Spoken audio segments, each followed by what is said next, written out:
Good morning, everyone. Hope you're doing well. Midday.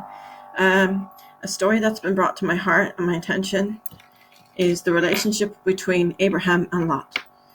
So, Abraham and Lot separate. This is Genesis 12:8.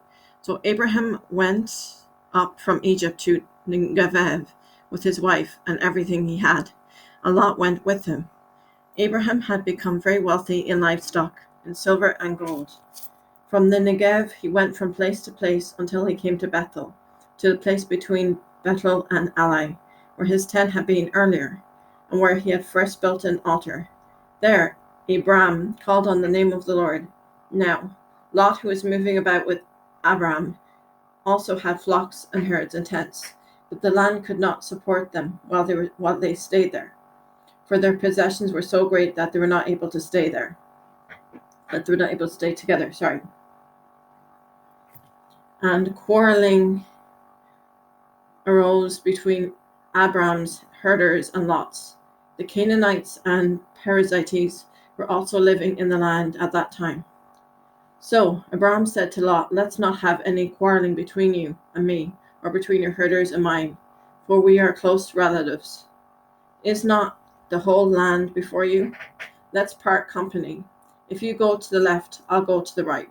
If you go to the right, I'll go to the left." Lot looked around and saw that the whole plain of the Jordan towards Zoar was well watered, like the garden of the Lord, like the land of Egypt. This was before the Lord destroyed Sodom and Gomorrah. So Lot chose for himself the whole plain of the Jordan and set out toward the east.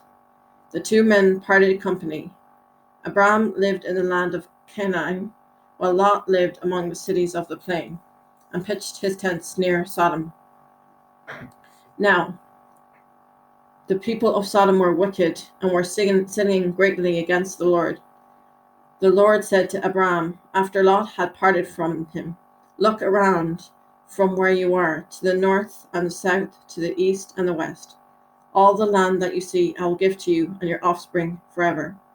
I will make your offspring like the dust of the earth, so that if anyone could count the dust, then your offspring could be counted. Go, walk through the length and breadth of the land, for I'm giving it to you." So Abram went to live near the great trees of Mamre at Hebron, where he pitched his tents. There he built an altar to the Lord. And this is one of the reasons why Abraham's daughters sinned was because there was a curse within Sodom and Gomorrah. You'll find out later, because they were separate from God. At the time when Amraphel was king of Sennar, Arak king of Elasar, Kedorlaomer king of Elam, and Tidal king of Goyim. These kings went to war against Bera king of Sodom, Bersha king of Gomorrah, Shinab king of Admah, Shamber king of Zeboim, and the king of Bela, that is Zor. All these later kings joined forces in the valley of Sodom, that is the Dead Sea Valley. For 12 years they had been subject to Kedorlaomer, but in the 19th year they rebelled. In the 14th year, Kedorlaomer and the kings allied with him went out and defeated the Rephaites in Ashtaroth, Karnaim, the Zuzites in Ham, the Emamites in Shavah, Kiriataim, and the Horites in the hill country of Seir, as far as El Paran near the desert. Then they turned back and went to Mizpah, that is Kadesh, and they conquered the whole territory of the Amalekites, as well as the Amorites who were living in Hazoran Tamar. Then the king of Sodom, the king of Gomorrah, the king of Admah, drew up their battle lines. King of Admah, the king of Sodom, and the king of Bela, that is, marched out and drew up their battle lines in the valley of Siddim against Kedorlaomer, king of Elam, Tidal king of Goyim, Amraphel king of Shinar, and Arioch, king of Elasar, 4 kings against 5. Now the valley of Sidon was full of tar pits, and when the kings of Sodom and Gomorrah fled, some of the men fell into them, and the rest fled to the hills. The 4 kings seized all the goods of Sodom and Gomorrah and all their food. Then they went away. They also carried off Abram's nephew Lot and his possessions, since he was living in Sodom. A man who had escaped him and reported this to Abram, the nephew. Now Abram was living near the great trees of Mamre, the Amorite, a brother of Eshcol and Enar, all of whom were allied with Abram. When Abram heard that his relative had been taken captive, he called out the 318 trained men born in his household and went in pursuit as far as Dan. During the night, Abram divided his men to attack them, and he routed them, pursuing them as far as Habar, north of Damascus.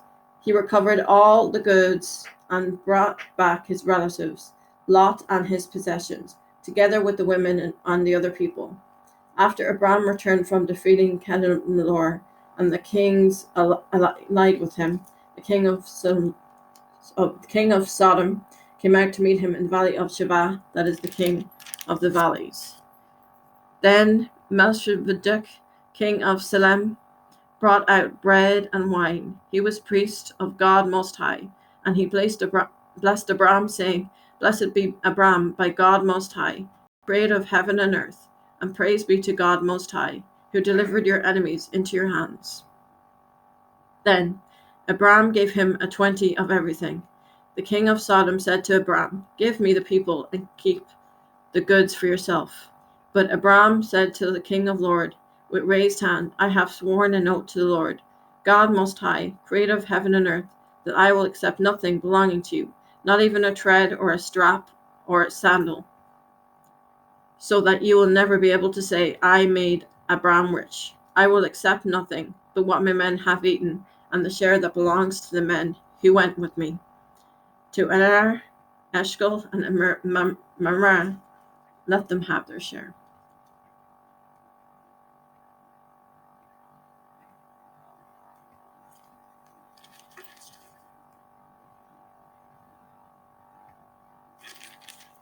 And that was Genesis 14.